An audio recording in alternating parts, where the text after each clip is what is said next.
2027ರ ಪದವೀಧರ ಪ್ರಾಥಮಿಕ ಶಿಕ್ಷಕರ ನೇಮಕಾತಿಗೆ ಸಂಬಂಧಪಟ್ಟಂತೆ ಆನ್ಲೈನ್ ಅರ್ಜಿ ಸಲ್ಲಿಸುವ ಸಂಬಂಧ ಅಭ್ಯರ್ಥಿಗಳು ಕೆಲವು ಪ್ರಶ್ನೆ ಅಥವಾ ಸ್ಪಷ್ಟನೆಯನ್ನ ಪದೇ ಪದೇ ಕೇಳಿರುತ್ತಾರೆ. ಅಭ್ಯರ್ಥಿಗಳಿಗೆ ಅನುಕೂಲಿಸುವ ಸಲುವಾಗಿ ಕೇಳಲಾದ ಪ್ರಶ್ನೆಗಳು, ಸ್ಪಷ್ಟನೆಗಳ ಬಗ್ಗೆ ಕೆಳಕಂಡಂತೆ ಮಾಹಿತಿಯನ್ನು ನೀಡಿದೆ. ಅವರೇನು ಪ್ರಶ್ನೆ ಕೇಳಿದ್ರು ಅಥವಾ ಏನು ಸ್ಪಷ್ಟನೆ ಕೇಳಿದ್ರು ಅಂತ ಅಪ್ಲಿಕೇಶನ್ ಹಾಕಬೇಕಾದ್ರೆ ಒಂದ್ ಕಡೆಯಿಂದ ನೋಡಿ ಈಗ ಹಾಗೆ ಸ್ಕ್ರಾಲ್ ಅಪ್ ಮಾಡಿಕೊಂಡು ದ ವೆರಿ ಫಸ್ಟ್ ಕ್ವೆಶ್ಚನ್ ನೋಡಿ. ಇಲ್ಲಿ ವಿಕಲಚೇತನ ಅಭ್ಯರ್ಥಿಗಳು ವೈದ್ಯಕೀಯ ಮಂಡಳಿಯಿಂದ ಈಗಾಗಲೇ ಪಡೆದ ಪ್ರಮಾಣ ಪತ್ರ ಸಲ್ಲಿಸಬಹುದೇ ಅಂತ. ಅಂದ್ರೆ ಈ ಫಿಸಿಕಲಿ ಹ್ಯಾಂಡಿಕ್ಯಾಪ್ಸ್ ಅಂತ ಏನಿರ್ತಾರೆ ಅವರು ಕೂಡ ಎಲಿಜಿಬಲ್ ಆಗಿರ್ತಾರೆ. ಟಿಇಟಿಯಲ್ಲಿ ಅವರು GPS ಅಪ್ಲಿಕೇಶನ್ ಹಾಕಬೇಕಾದ್ರೆ ಅವರಿಗೆ ಒಂದಷ್ಟು ಪ್ರಮಾಣ ಪತ್ರ ಕೊಡಲೇಬೇಕಾಗುತ್ತೆ. ಅವರಿಗೆ ಫಿಸಿಕಲಿ ಡಿಸಾಬಿಲಿಟೀಸ್ ಇದ್ರೆ ಅದಕ್ಕೆ ಸಂಬಂಧಪಟ್ಟಂತ ಸರ್ಟಿಫಿಕೇಟ್ಸ್ ಪ್ರೊವೈಡ್ ಮಾಡಬೇಕಾಗುತ್ತೆ. ಅವ್ರು ಕೇಳಿದಾರೆ ಇಲ್ಲಿ ವೈದ್ಯಕೀಯ ಮಂಡಳಿಯಿಂದ ಈಗಾಗಲೇ ಪಡೆದ ಪ್ರಮಾಣ ಪತ್ರ ಸಲ್ಲಿಸಬಹುದೇ ಅಂದ್ರೆ ಎಕ್ಸಾಮ್ಗೂ ಮುಂಚೆ ಅವ್ರ ಹತ್ರ ಒಂದು ಪ್ರಮಾಣ ಪತ್ರ ಇರುತ್ತೆ. ಕೆಲವರೆಲ್ಲ ಏನಾಗುತ್ತೆ, ನೋಟಿಫಿಕೇಶನ್ ಆದ ತಕ್ಷಣ examination date, applying date end ಆಗೋದ್ರ ಒಳಗಡೆ ಅವರು ಹೊಸ ಸರ್ಟಿಫಿಕೇಟ್ಸ್ ಮಾಡ್ತಾ ಇರ್ತಾರೆ, ನಮ್ಗೆ ಏನಾದ್ರು ಮುಂದೆ ತೊಂದರೆ ಆಗ್ಬೋದು ಹಾಗೆ ಅಂತ. ಆ ಹಿನ್ನೆಲೆಯಲ್ಲಿ ಇವ್ರು ಕೇಳಿದಾರೆ ಇಲ್ಲಿ. ಅಂದ್ರೆ ಈಗಾಗಲೇ ಮಾಡಿರ್ತಕ್ಕಂಥ ಮೆಡಿಕಲ್ ಸರ್ಟಿಫಿಕೇಟ್ಸ್ ಅನ್ನ ನಾವು ಅಪ್ಲಿಕೇಶನ್ ಹಾಕಬೇಕಾದ್ರೆ ಸಬ್ಮಿಟ್ ಮಾಡೋದು ಅಂತ ಕೇಳಿದ್ರೆ, ಚಾಲ್ತಿಯಲ್ಲಿರುವ ಪ್ರಮಾಣ ಪತ್ರಗಳನ್ನು ಸಲ್ಲಿಸಬಹುದು. ಅಂದ್ರೆ ಚಾಲ್ತಿ ಅಂದ್ರೆ ಅವ್ರ ಹತ್ರ ಈಗ ಏನಿದೆ ಆ ಪ್ರಮಾಣ ಪತ್ರವನ್ನು ಸಲ್ಲಿಸಬಹುದು ಅಂತ, ಮತ್ತೊಂದ್ಸಲ ಅವರು ಹೊಸದಾಗಿ ಮಾಡಿಸಕ್ಕಂತ ಅವಶ್ಯಕತೆ ಇಲ್ಲ ಅಂತ ಅದರ ಅರ್ಥ. Next very importantly one more question, ಬೇಕಾದ್ರೆ ನಾನು ಅದನ್ನ ಇಲ್ಲಿ ಮಾರ್ಕ್ ಮಾಡ್ಬಿಡ್ತೀನಿ. ಸೆಕೆಂಡ್ ಒನ್ ನೋಡಿ ಇಲ್ಲಿದೆ. ಇಲ್ಲಿ ನಾನು ಗ್ರಾಮೀಣ ಪ್ರಮಾಣ ಪತ್ರ ಮತ್ತು ಕನ್ನಡ ಮಾಧ್ಯಮ ಪ್ರಮಾಣ ಪತ್ರಗಳನ್ನು ಈಗಾಗಲೇ ಪಡೆದುಕೊಂಡಿರುತ್ತೇನೆ. ಈಗ ಮತ್ತೊಮ್ಮೆ ಹೊಸದಾಗಿ ಪಡೆಯಬೇಕೇ ಅಥವಾ ಈ ಹಿಂದೆ ಪಡೆದಿರುವ ಪ್ರಮಾಣ ಪತ್ರಗಳನ್ನು ಸಲ್ಲಿಸಬಹುದೇ ಅಂತ ಕೇಳಿದರೆ, ಅಂದ್ರೆ ಈಗ ರಿಸರ್ವೇಷನ್ಸ್ ಕೋಟಾದಲ್ಲಿ ಅಥವಾ ಕ್ಯಾಟಗರಿ ಮೇಲೆ ಯಾರೆಲ್ಲ ಆಯ್ಕೆ ಆಗಬೇಕು ಅಂತ ಅನ್ಕೊಂಡಿದ್ದಾರೋ ಅವರು ಯೂಶಲಿ ಈ ಒಂದು ರಿಸರ್ವೇಷನ್ ಸರ್ಟಿಫಿಕೇಟ್ಸ್ ಅನ್ನ ಮಾಡಿಸಲೇಬೇಕಾಗುತ್ತೆ. ಈ ಅಭ್ಯರ್ಥಿ ಕ್ವಶನ್ ಏನು ಅಂದ್ರೆ, ಈಗಾಗಲೇ ನಾನು ಅಪ್ಲಿಕೇಶನ್ ಕಾಲ್ಫರ್ ಆಗ್ಲಿಕ್ಕಿಂತ ಮುಂಚೆನೆ ನಾನು ಒಂದ್ಸಲ ಮಾಡಿಸಿದ್ದೀನಿ. ಈಗ ನೋಟಿಫಿಕೇಶನ್ ಆಗಿ ಅದು ಎಕ್ಸಾಮ್ ಡೇಟ್ ಎಂಡ್ ಆಗೋದ್ರ ಒಳಗಡೆ, ಅಂದ್ರೆ ಅಪ್ಲಿಕೇಶನ್ ಡೇಟ್ ಎಂಡ್ ಆಗೋದ್ರ ಒಳಗಡೆ ಮತ್ತೊಂದ್ಸಲ ಹೊಸದಾಗಿ ಮಾಡಿಸ್ಬೇಕಾ ಅಥವಾ ಈಗಾಗಲೇ ಮಾಡಿಸಿರ್ತಕ್ಕಂಥ ಪ್ರಮಾಣ ಪತ್ರಗಳೇ ಆಗುತ್ತಾ ಅಪ್ಲಿಕೇಶನ್ ಹಾಕಬೇಕಾದ್ರೆ, ಇದ್ರ ಬಗ್ಗೆ ಮಾಹಿತಿ ಕೊಡಿ ಅಂತ ಕೇಳಿದ್ದಾರೆ. ಬಹಳ ಸೂಕ್ತವಾದಂತ ಅವರು ಸ್ಪಷ್ಟನೆಯನ್ನ ಕೊಟ್ಟಿದ್ದಾರೆ ಇಲ್ಲಿ.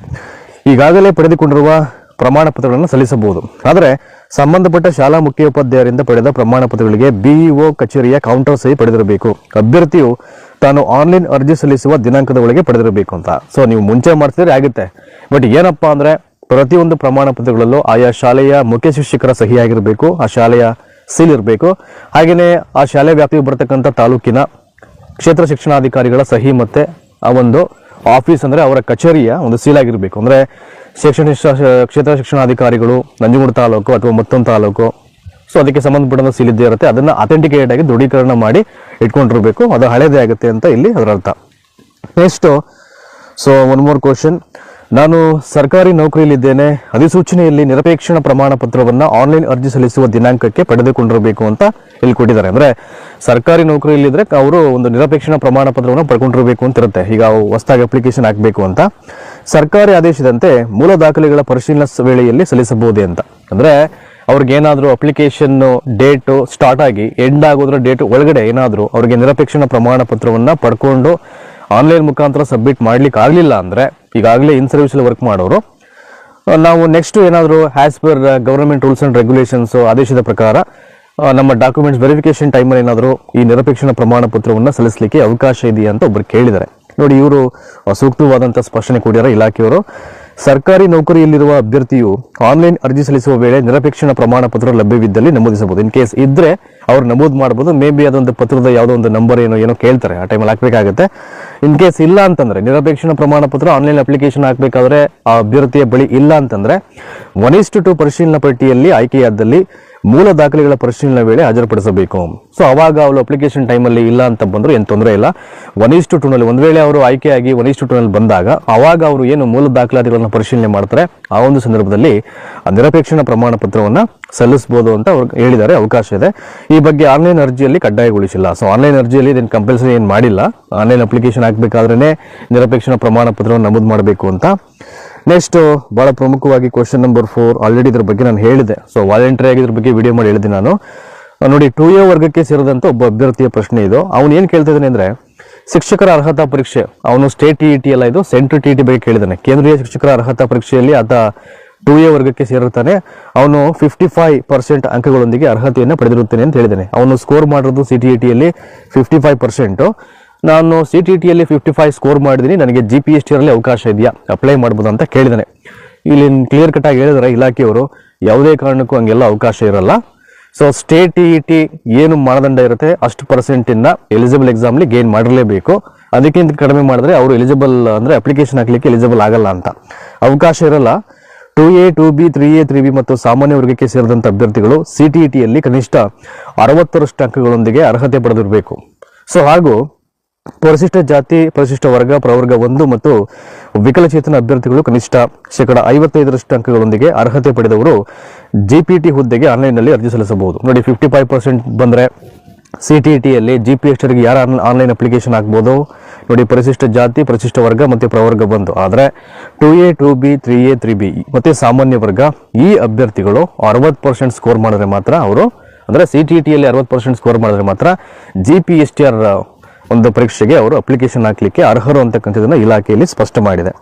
ಹಾಗೆಯೇ ಬಹಳ ಪ್ರಮುಖವಾಗಿ ಕ್ವಶನ್ ನಂಬರ್ 5, ನಾನು BE ಪದವೀಧರನಾಗಿದ್ದು BED ಮತ್ತು TET ಅರ್ಹತೆ ಪಡೆದಿಲ್ಲ.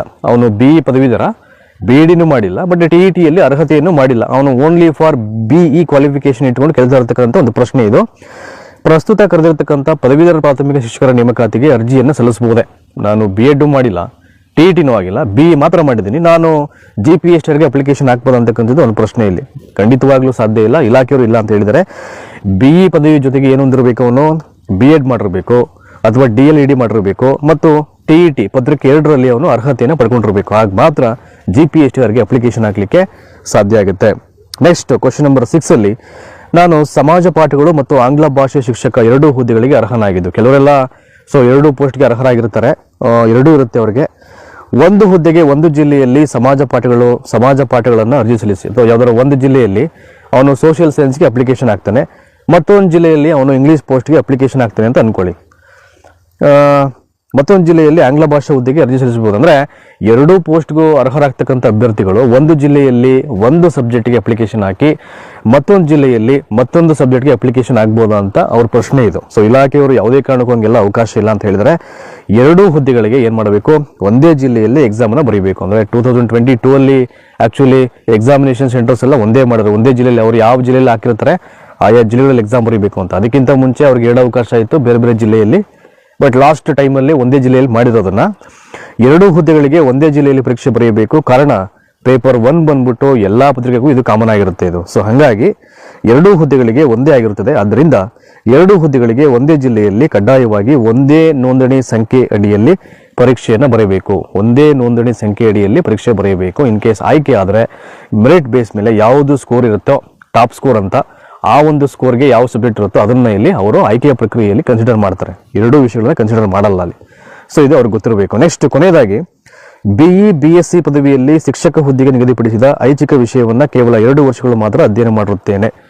ಅಂದ್ರೆ ನೋಡಿ, ಈಗ ಡಿಗ್ರಿಯಲ್ಲಿ ಯಾರೆಲ್ಲ ಮಾಡಿರ್ತಾರೆ ಅವರು ಈ BA ಮುಗಿಸ್ಕೊಂಡು BSc ಮಾಡಿರ್ತಕ್ಕಂಥ ಪದವೀಧರರು ಅಥವಾ ಅಭ್ಯರ್ಥಿಗಳು ಶಿಕ್ಷಕ ಹುದ್ದೆಗೆ ಅಪ್ಲಿಕೇಶನ್ ಹಾಕ್ಬೇಕಾದ್ರೆ ಅವ್ರಿಗೆ ಒಂದಷ್ಟು ಅರ್ಹತಾ ಮಾನದಂಡ ಇರುತ್ತೆ. ಏನದು, ಐಚ್ಛಿಕ ವಿಷಯವನ್ನ 2 ವರ್ಷ ಮಾತ್ರ ಅಧ್ಯಯನ ಮಾಡಿರಬೇಕು ಅಂತ. ಆಕ್ಚುಲಿ ಅವರು 3 ವರ್ಷ ಓದಿರಬೇಕು ಐಚ್ಛಿಕ ವಿಷಯವನ್ನ. ಬಟ್ ಈ ಅಭ್ಯರ್ಥಿ ನಾನು BA BSc ಮಾಡಿ ಐಚ್ಛಿಕ ವಿಷಯವನ್ನ 3 ವರ್ಷ ಅಲ್ಲ ಕೇವಲ 2 ವರ್ಷ ಮಾತ್ರ ನಾನು ಓದ್ಕೊಂಡಿದ್ದೀನಿ, ಸೊ ನಾನು GPSTಗೆ ಅಪ್ಲಿಕೇಶನ್ ಹಾಕ್ಬೋದು ಅಂತ ಕೇಳಿದ್ದಾನೆ. ಸೊ ಇಲಾಖೆಯವರು ಕ್ಲಿಯರ್ ಕಟ್ ಆಗಿ ಯಾವುದೇ ಕಾರಣಕ್ಕೂ ಹಂಗೆಲ್ಲ ಅಪ್ಲಿಕೇಶನ್ ಹಾಕ್ಲಿಕ್ಕೆ ಬರಲ್ಲ, ಅರ್ಹತೆ ಇರುವುದಿಲ್ಲ. ಕಾರಣ BA BScಯಲ್ಲಿ ಶಿಕ್ಷಕ ಹುದ್ದೆಗೆ ನಿಗದಿಪಡಿಸಿದ ಐಚ್ಛಿಕ ವಿಷಯವನ್ನ ಪದವಿಯ 3 ವರ್ಷಗಳು ಅಧ್ಯಯನ ಮಾಡಿರಬೇಕು. ಅಂದ್ರೆ ಅವನು ಸೈನ್ಸ್ ಹ್ಯಾಂಡ್ ಆದರೆ ಸೈನ್ಸ್ಗೆ ಅವನು ಅಪಾಯಿಂಟ್ ಆಗಬೇಕು ಅಂತ ಅನ್ಕೊಂಡಿದ್ರೆ ಅದಕ್ಕೆ ಏನು ಮಾನದಂಡ ಇರುತ್ತೆ ಅದನ್ನು ಅವ್ನು ಫುಲ್ಫಿಲ್ ಮಾಡಿರಬೇಕು. 3 ವರ್ಷಗಳು ಐಚ್ಛಿಕ ವಿಷಯವನ್ನು ಆತ ಓದಿರಬೇಕಾಗಿರುತ್ತೆ. ಹಂಗಿಲ್ಲ ಅಂದರೆ ಅಪ್ಲಿಕೇಶನ್ ಹಾಕ್ಲಿಕ್ಕೆ ಬರಲ್ಲ.